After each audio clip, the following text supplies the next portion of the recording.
Hello my dear future CS, my name is CA Akshay Mantri. स्वागत है आप सभी का मेरे इस यूट्यूब चैनल के ऊपर, दैट इज इको ज्ञान बाय एके। दोस्तों, आप सभी का मई 2025 का फाउंडेशन इकोनॉमिक्स का पेपर आज हो चुका है और इस वीडियो के अंदर हम बात करने वाले हैं आपके पेपर के बारे में।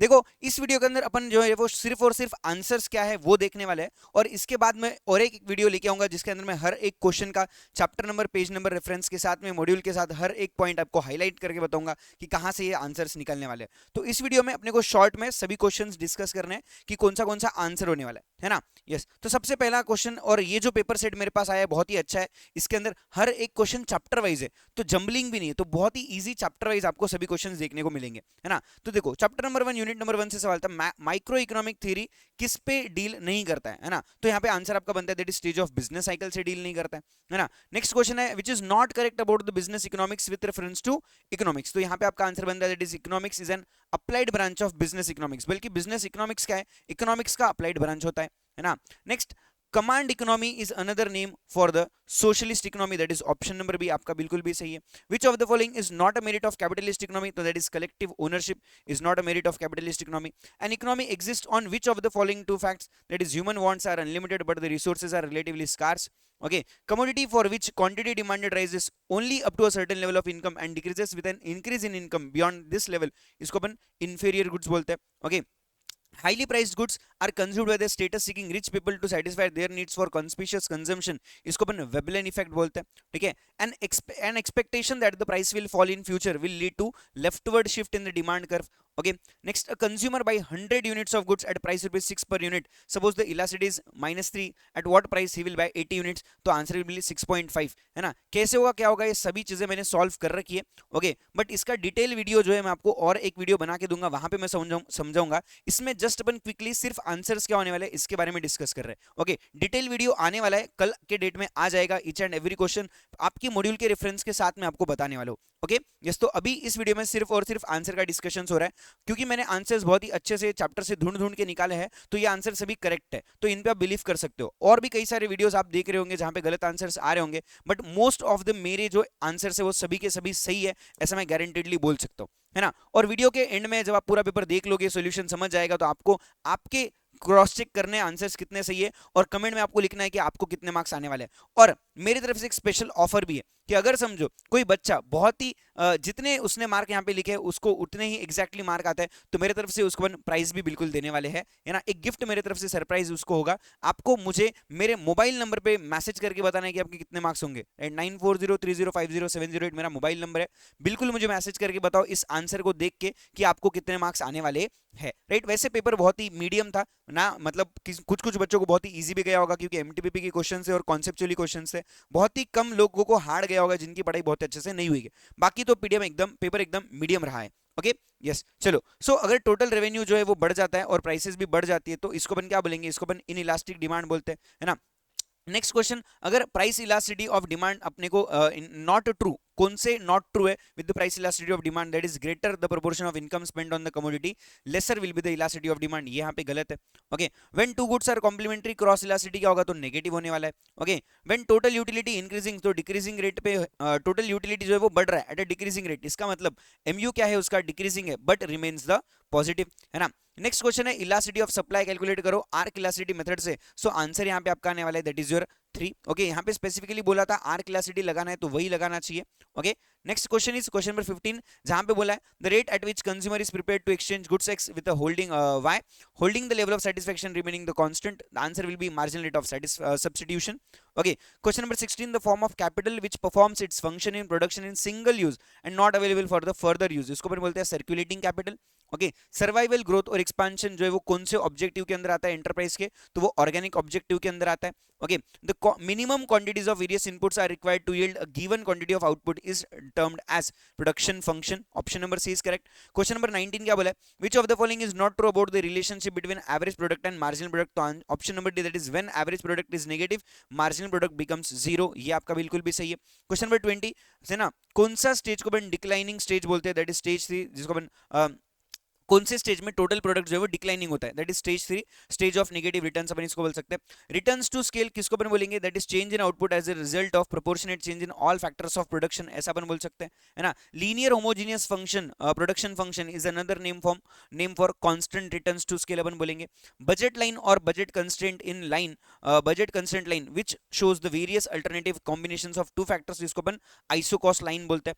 Okay, next calculation based question है, यहाँ पे आपको average fixed cost, marginal diminishing marginal returns वगैरह कहाँ पे होते हैं ये पूछा है ना। So that is average fixed cost of 2 units का आंसर आता है दैट इज 100 यूनिट्स, है ना। Diminishing marginal return starts to occur between which units, तो आंसर विल बी 3 and 4, है ना। इसका सोल्यूशन जो है मैंने ऑलरेडी बना रखा है, सारी चीजें अवेलेबल है, बस आपको थोड़ा पेशेंटली काम लेना है ना। मैं आपको ये सभी आंसर्स बताऊंगा। देखो कब आपका मार्जिनल डिमिनिशिंग मार्जिनल रिटर्न्स कब आता है, जब मार्जिनल कॉस्ट आपका बढ़ने लगता है ना। तो मार्जिनल कॉस्ट आपका कब बढ़ रहा है ये आपको कैलकुलेट करना है, और वो बढ़ता है आपके 3 and 4 के बीच में। तो यहाँ पे आपका जो है वो आंसर बनता है दैट इज 3 and 4। यहाँ पे आपका मार्जिनल कॉस्ट क्या होता है, बढ़ता है, तो 3 and 4 यहाँ पे आपका आंसर है। Next is calculate marginal revenue बोला है, एवरेज रेवेन्यू और price elasticity, so answer will be the 30। Okay, which of the following is not a feature of perfect competition? Answer is inelastic demand. A firm should not produce at all if its total variable costs are not met. ये आपका C option correct है। Okay, which type of market allocates productive resources to producers and help ensure that those resources are used efficiently, तो उसको अपन factor market बोलते हैं। Okay, हर एक question को मैं चैप्टर नंबर के रेफरेंस के साथ बताऊंगा, बट अगले वीडियो में। इस वीडियो को शॉर्ट रखते हैं, क्विकली आपको आंसर समझ जाए इसलिए, है ना। The firm will be making maximum profits by expanding output to the level where marginal revenue is equal to the marginal cost, है ना। What will happen to the equilibrium price and equilibrium quantity when demand increases and supply decreases, so equilibrium price rises but the change in equilibrium quantity is uncertain, है ना। Option number A is correct. Next आपको पूछा है कि अगर समझो कि एक सोल प्रोप्राइटर है, वो टोटल रेवेन्यू बनाता है 1,20,000 का, एक्सप्लिसिट कॉस्ट है 95,000 का, इम्प्लिसिट कॉस्ट है 30,000 का, तो यहाँ पे कौन सा स्टेटमेंट जो है बिल्कुल भी फॉल्स है, ये आपको पूछा है। तो that is option number C, that is total economic cost are ₹30,000, ये आपका बिल्कुल भी यहाँ पे क्या है, गलत आंसर बन जाता है, विच इज फॉल्स स्टेटमेंट, ये आपको पूछा है। Okay, yes. नेक्स्ट बढ़ते हैं क्वेश्चन नंबर 33 की ओर, है ना, कि what is average variable cost, ऐसा आपको पूछा है 20 यूनिट्स का, तो that will be answer number 11 आपका एवरेज वेरिएबल कॉस्ट है 30 यूनिट्स का, ऐसा अपन बोल सकते हैं। हर एक आंसर सॉल्व करके रखा है, कल इसको आपका डिटेल वीडियो मिल जाएगा, है ना। यस, बिटवीन 10 to 20 यूनिट्स आपका मार्जिनल कॉस्ट कितना होता है, तो होता है आपका 10। Okay, which of the following is not a feature of monopoly market, that is single buyer of the products is not a feature of the monopoly market. Okay, which of the following is not a function for, is not a condition for the price discrimination, कौन सा आपका condition नहीं है price discrimination का, that is option number D. It should not be possible for the buyers of low price product to resell the products to the buyers of high price product, ये अपन यहाँ पे बोल सकते हैं। Okay, under second degree of price discrimination different prices are charged for different quantities sold, option number D यहाँ पे correct है। King demand curve कौन से ओलिगोपोली मार्केट का है, किसने बताया, स्वीजीज मॉडल में अपने को ये चीज बताइए, है ना। नेक्स्ट सवाल है, आपको बोला है कि अगर आपका प्राइस 30 रुपीज है, क्वांटिटी डिमांडेड 19 है, 28 के प्राइस पे 20 का क्वांटिटी डिमांडेड है, तो आपका मार्जिनल रेवेन्यू कितना है, that will be -10। Okay, oligopoly market के अंदर फ्यू फर्म्स होते हैं जो कॉमन अंडरस्टैंडिंग के साथ में एक साथ में आ जाते हैं, प्राइसेस या आउटपुट फिक्स करते हैं, उसको अपन कोलिजिव ओलिगोपोली बोलते हैं, है ना। During the upswing phase of business cycle involuntary unemployment बिल्कुल भी क्या होती है, जीरो होती है ना। At the level of national income expenditure declines rapidly during which phase of business cycle, so that will be trough and depression, option number D is correct. Okay, in all kinds of businesses different phases of business cycle generally occurs as no fixed time cycles but are regular, मतलब fixed time का cycle नहीं होगा but वो regularly आते रहेंगे business cycles। okay, yes, an indicator which gives an information about the rate of change of the expansion or contraction of an economy, इसको अपन क्या बोलते हैं, coincidental indicators बोलते हैं। ये लाइन आपके मॉड्यूल में दिया है, पेज नंबर 5.8 पे आपको ये लाइन मिलने वाला है। Okay, yes. देन आपको यहाँ पे बोला है कि भाई दो कंट्रीज के बीच में वॉर चल रहा था, फिर वो वॉर बंद हो गया, फिर उसके बाद में वो क्या करते हैं, पोस्ट वॉर रिकंस्ट्रक्शन करते हैं, तो ये कौन से टाइप ऑफ इसमें आएगा, तो दैट इज एक्सटर्नल कॉज में आने वाला है। Okay, yes. नेक्स्ट आपको पूछा गया नेशनल अकाउंट स्टैटिस्टिक्स, ये कौन बनाता है, तो ये बनाता है आपका CSO, that is option number A is correct. Okay, next is question is not a significance and usefulness of national income estimates, तो क्या है, that is option number D, to assist in making policies related to the population growth, option number D यहाँ पे आपका बिल्कुल भी correct है। Okay, next आपको इन्फ्लेशन रेट के बारे में पूछा है, जो चैप्टर नंबर 6 में अपन बात करते हैं, जहां पे आपको जीडीपी डिफ्लेटर वगैरह का फॉर्मूला यूज करना है, इन्फ्लेशन रेट का फॉर्मूला यूज करना है। आंसर विल कम टू 15.20, है ना। हर एक क्वेश्चन मैंने ऑलरेडी सॉल्व कर रखा है, बट इसका आपको डिटेल वीडियो अगले वीडियो में आने वाला है, तो उसको आपको डिटेल में देखना है ना। अभी अपन सिर्फ और सिर्फ आंसर्स का डिस्कशन कर रहे हैं। Okay, yes. So GNP of a country निकालते टाइम पे फॉर्मूला क्या यूज करना है, the market value of all final goods of all final economic goods and services, जो कि डोमेस्टिक टेरिटरी में बनती है एक साल के अंदर, इंक्लूडिंग एनएफआईए, तो ऑप्शन नंबर ए आपका यहाँ पे बिल्कुल भी सही है।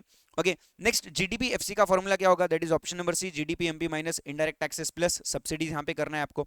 ओके, नेक्स्ट क्वेश्चन नंबर 51 जो यहाँ पे दिया है, जो बेसिक प्राइस की बात कर रहा है, तो ये आंसर बिल्कुल भी आईसीआई ने यहाँ पे गलत दिया है। क्वेश्चन के अंदर जो ऑप्शंस दिए वाले वही गलत है, क्योंकि यहाँ पे ऑप्शन नंबर डी में चाहिए था आपको माइनस प्रोडक्शन सब्सिडी, बस आईसीआई ने यहाँ पे जो है वो प्लस प्रोडक्शन सब्सिडी दे रखा है। इसका फॉर्मूला कहां देखने मिलेगा, पेज नंबर 6.9 पे अगर आप आते हो चैप्टर नंबर 6 यूनिट नंबर 1 के अंदर, तो वहां आपको ये फॉर्मूला दिखेगा। अभी यहाँ पे आंसर ही गलत है, तो बिल्कुल भी आपको बोनस मिलने वाला है। सभी बच्चों को बोनस मिलेगा, मतलब जिन्होंने टिक किया है उनको भी बोनस आएगा, जिन्होंने टिक नहीं किया है उनको भी बोनस आएगा। अगर समझो किसी ने आंसर सही लिखा है गलत लिखा है, ऐसे इसको कंसिडर ही नहीं करेगी, सीधा सीधा सबको बोनस देने वाली है, और आईसीआई ने बोनस देना ही चाहिए। ऐसी प्रिंटिंग मिस्टेक है ये आईसीआई की तरफ से हुए वाली। ओके, यस, क्वेश्चन नंबर 52 क्या बोला है, देखो ऐसा कौन सा इंडिकेटर है जो आपके स्टैंडर्ड ऑफ लिविंग को बताता है नेशनल इनकम के अंदर, तो होता है आपका per capita income, option number C is correct. Okay, amount of money in the hands of individual that is available for their consumption और सेविंग, इसको अपन बोलते हैं डिस्पोजेबल पर्सनल इनकम, है ना। नेक्स्ट, कौन सा ऐसा कॉन्सेप्ट है जो आपके पर्सनल इनकम में आने वाला है अंडर द नेशनल इनकम, इसको अपन बोलते हैं unemployment compensation, right. Option number A आपका यहाँ पे बिल्कुल भी करेक्ट है ना। सर कौन सा ट्रू रिलेशनशिप है with the private income under the concept of national income, that is option number D, that is it is income accrued to the private sector from all resources within and outside the country, option number D is correct. Okay, question number 56 यहाँ पे आपको बोला है कि भाई railway, banking, insurance वगैरह जो सारे ऐसी चीजें, तो ये किसके अंडर आती है ना। They are more than one state are known as, that is supra regional sectors of the economy. Okay, yes, page number 6.27 पे आपको इसका आंसर मिल जाएगा, है ना। Which of the following is not a sector to be included in the 3 sector model in the Keynesian theory of income determination, इसका होता है answer that is foreign sector, क्योंकि ये 4 सेक्टर मॉडल में आता है ना। Under the Keynesian theory of national income determination, which of the following term is given for demand for money, that is liquidity preference, option number B is आपका correct. Page number 6.36 पे आपको इसका answer मिल जाएगा। Okay, yes, under the Keynesian theory of determination of national income, assumption is that consumption increases with increase in disposable income, but increase in consumption will be less than the increase in disposable income, option number D यहाँ पे आपको बिल्कुल भी सही है। Which of the following is true in respect of MPC and MPS, so MPC plus MPS is equals to 1, ये बिल्कुल भी सही है ना। Next, which of the following is one of the key functions of fiscal policy that aims at eliminating macro economic fluctuations, तो answer आता है आपका स्टेबलाइजेशन फंक्शन, दैट इज ये मैक्रो इकोनॉमिक्स पे डील करता है, बाकी अलोकेशन और रीडिस्ट्रीब्यूशन जो ये माइक्रो इकोनॉमिक्स पे डिपेंड करते हैं। ओके, सोशल कॉस्ट का फॉर्मूला क्या है बोला, that is private cost plus external cost, अपन इसको ऐसा बोल सकते हैं, that is option number A is correct. Okay, which of the following is not a characteristic of public goods, that is excludable, ये बिल्कुल भी एक्सक्लूडेबल नहीं होता है, that is not a characteristics of public goods, option number D is correct. Okay, अभी ये lemon वाला जो क्वेश्चन है, लेमन प्रॉब्लम क्या होता है, या लेमन्स प्रॉब्लम जो आपके जॉर्ज एक्विलॉफ इन्होंने बताया, तो इसका आंसर आना चाहिए in relation to the used car, that is both poor and good quality used cars, यहां पे अपन आंसर बोल सकते हैं। सर कहां से लेना है, चैप्टर नंबर 7.30 पे जाओगे, वहां पे आपको ये वर्ड्स मिलेंगे, है ना। यस, तो वर्ड्स पढ़ो directly, both poor and good quality used cars, यहां पे ये आंसर होना चाहिए। बाकी अगर आप कोई फैकल्टीज के वीडियो देखते हो तो मे बी वो लोग गलत आंसर दे रहे होंगे,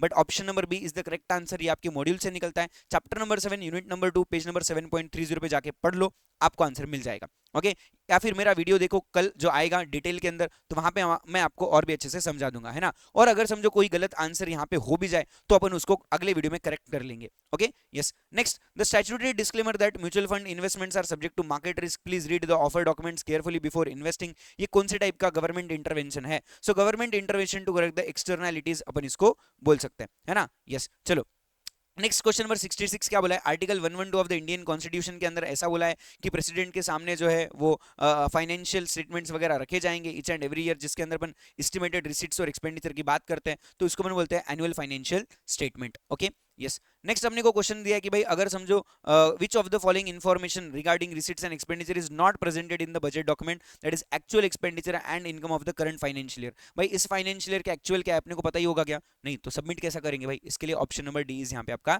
करेक्ट है। Which of the following is the nodal department for overseeing the public financial management, that is option number C, department of expenditure under the finance ministry, ये आपका बिल्कुल भी सही है।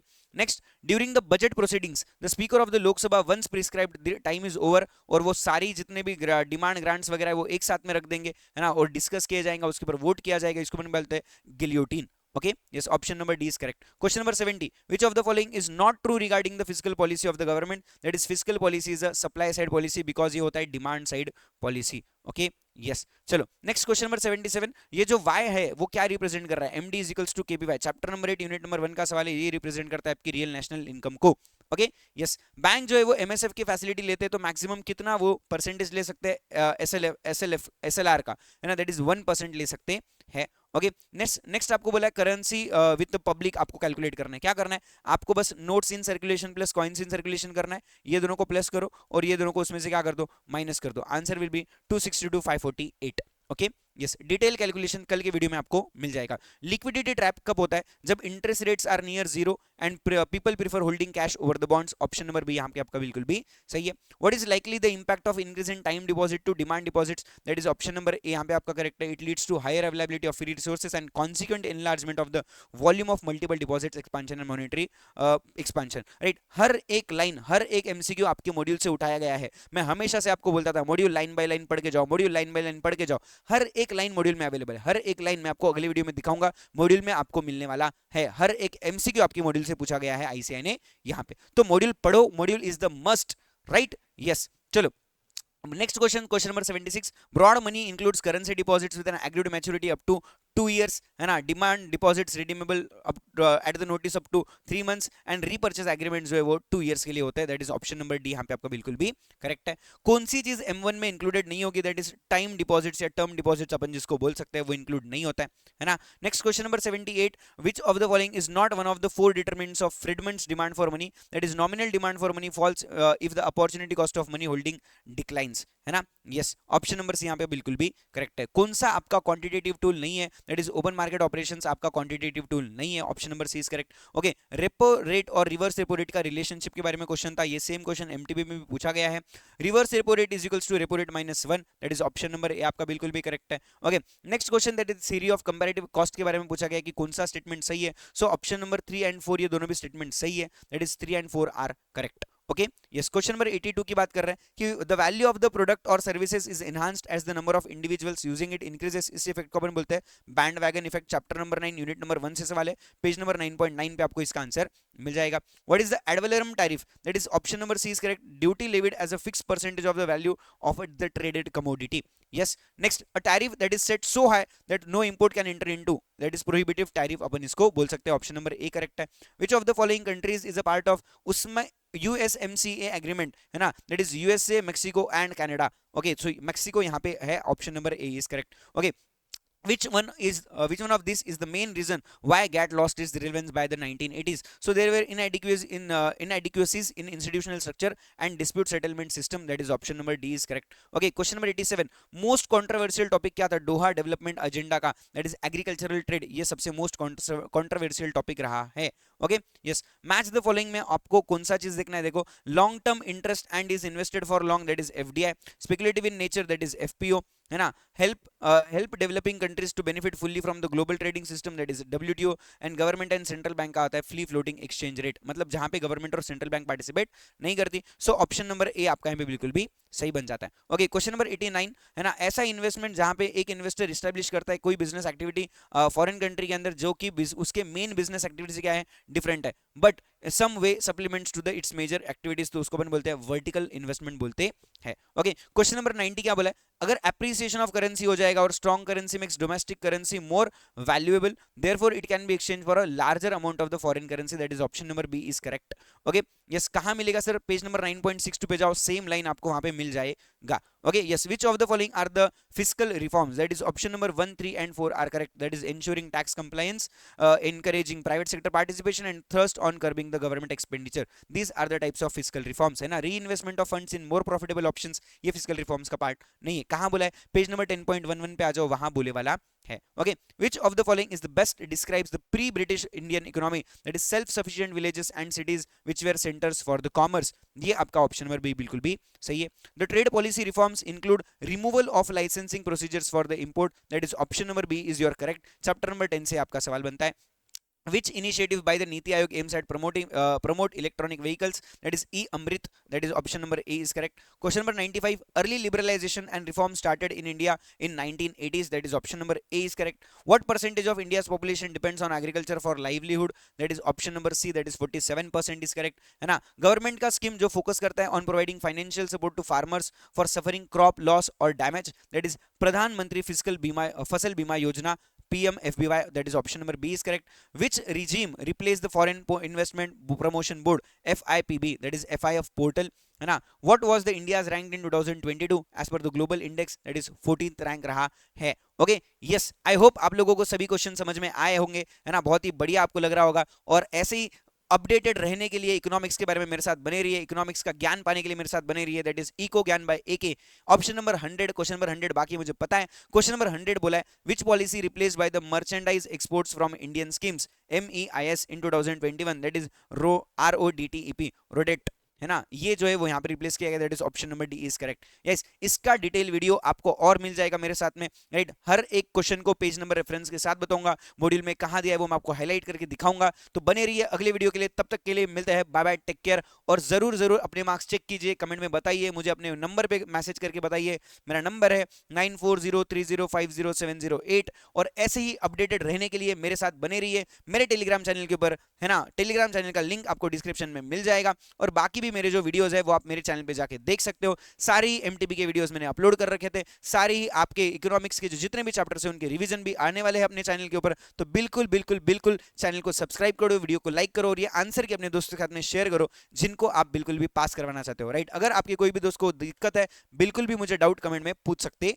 हो, और ये दोस्तों को भेजो, बिल्कुल भेजो, क्योंकि उनको भी पता होना चाहिए उनके कितने आंसर सही होने वाले हैं, राइट? यस, और 2 जून से हमारी सीए इंटर की बैच चालू हो रही है, तो आप सीए इंटर के लिए हमारे पास एनरोल भी कर सकते हो. फ्रॉम 2 जून हमारे पास सीए इंटर का बैच शुरू होने वाला है, राइट? ऑनलाइन ऑफलाइन दोनों भी बैचेस अवेलेबल रहेंगे. Okay, yes.